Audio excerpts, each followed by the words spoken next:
The place is the city of Athens in Greece. The time is approximately 2,400 years ago.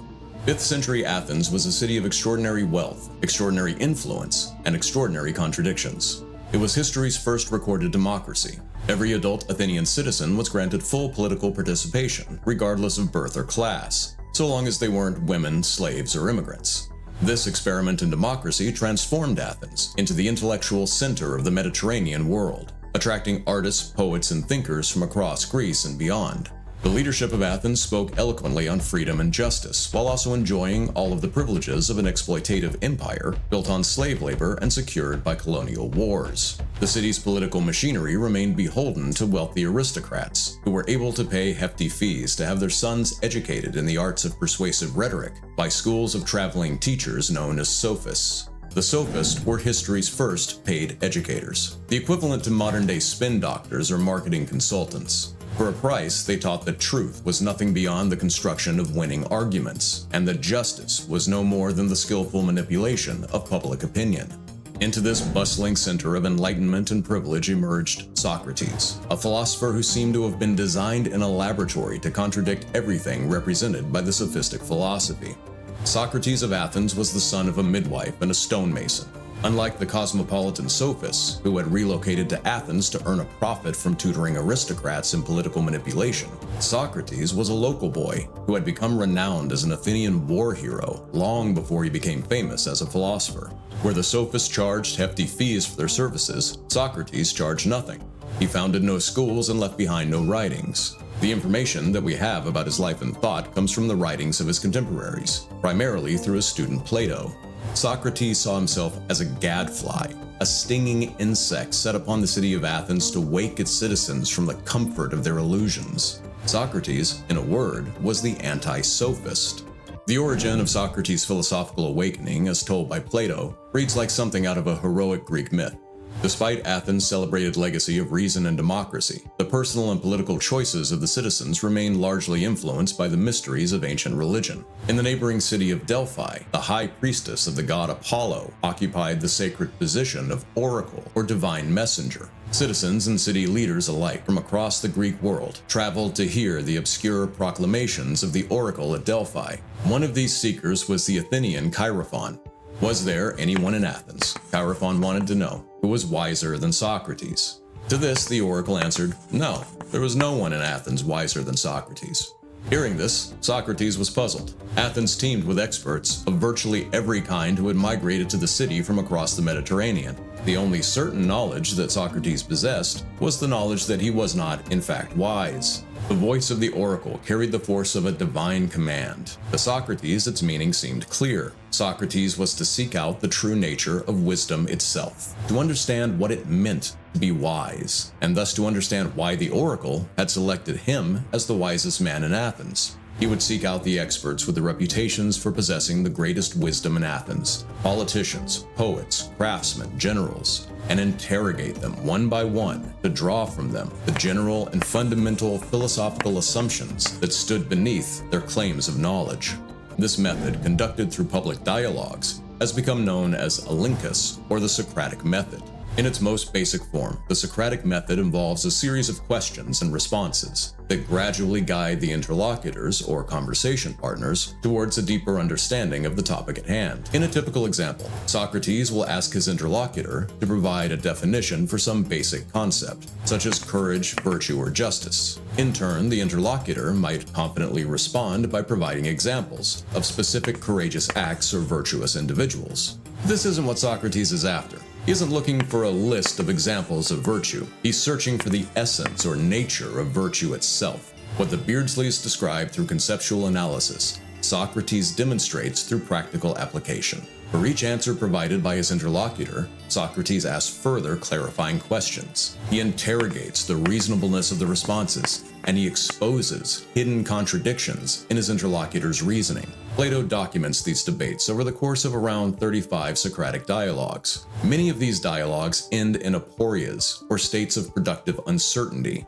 where his interlocutor had previously proclaimed uncritical certainty about the topic. They are now forced to acknowledge the flaws in their reasoning. In this way, false certainty is discarded, and the path is cleared for the development of more subtle and sophisticated arguments. Through these dialogues, Socrates comes to understand the solution to the oracle's riddle.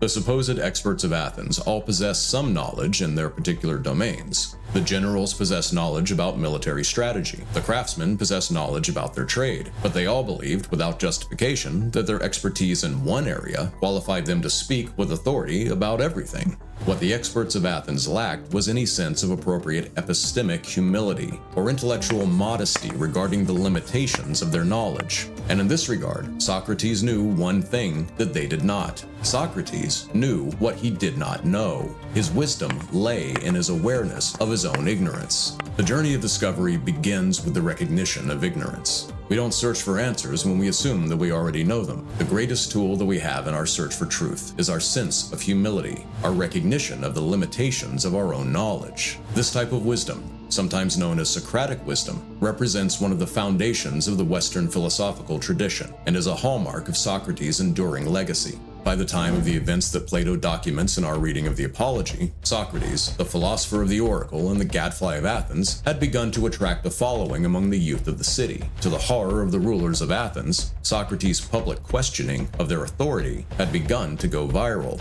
Empires can be paradoxically fragile things, and the foundational assumptions that hold them together are often tenuous and unstable. When a Socrates or a Russell emerges and manages to locate the cracks in that foundation and begins to expose them publicly, an entire worldview can suddenly be put at risk. From Socrates' perspective, the tearing down of false beliefs was a gift to Athens from the god, and Socrates was merely its instrument. But from the perspective of the Athenian elites, Socrates was no gift. Powerful individuals were profiting from maintaining the very cultural assumptions that Socrates was publicly dismantling. Like Russell, Socrates was disrupting the orderly management of the machinery of empire. The political winds of Athens shifted and shifted again. For a while, Socrates was protected by his military connections to certain powerful statesmen, but a series of regime changes turned the political tides against him.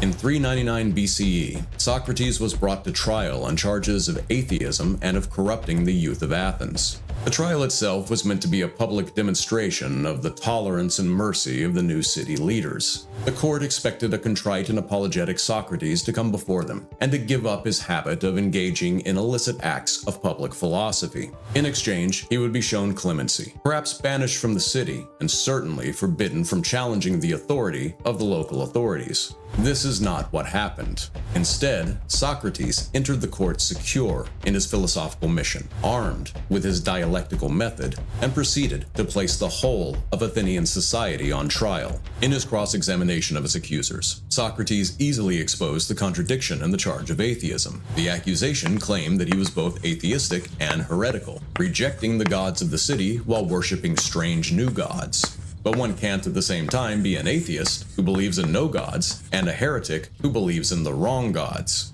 The charge of corrupting the youth was dispensed with in a similar manner. Socrates' following had emerged organically and was based on the strength of his arguments and the evidence of his character. His sophistic accusers, on the other hand, literally charged fees to indoctrinate children. The consensus of the court began to fracture under the force of Socrates' counter-arguments. The incensed prosecution escalated their attack, now demanding that Socrates be put to death. But following Athenian custom, the jury allowed Socrates to suggest a lighter sentence instead. And here, Socrates faced a choice. This was his chance to make a plea for mercy, to swear to give up his role as the Gadfly of Athens and to leave the city to dream in peace. But for Socrates, this was never a live option. And why should he fear death anyway? No one knows what lies on the other side of existence. The assumption that death represents a punishment once again assumes a certainty that doesn't withstand scrutiny. For Athens, however, the execution of Socrates represented the rejection of the oracle's gift, a turning away from potential wisdom toward willful ignorance.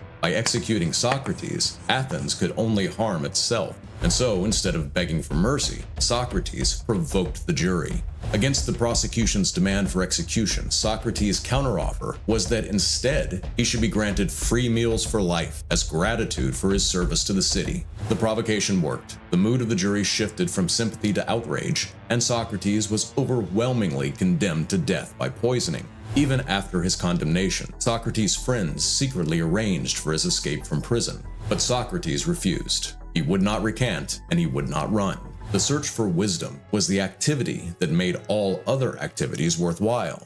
Without it, one might as well not be alive at all. And so, Socrates famously reached voluntarily for the cup of poison hemlock and declared in words that have resonated for over 2,400 years, "The unexamined life is not worth living." And so declaring, Socrates drank and departed.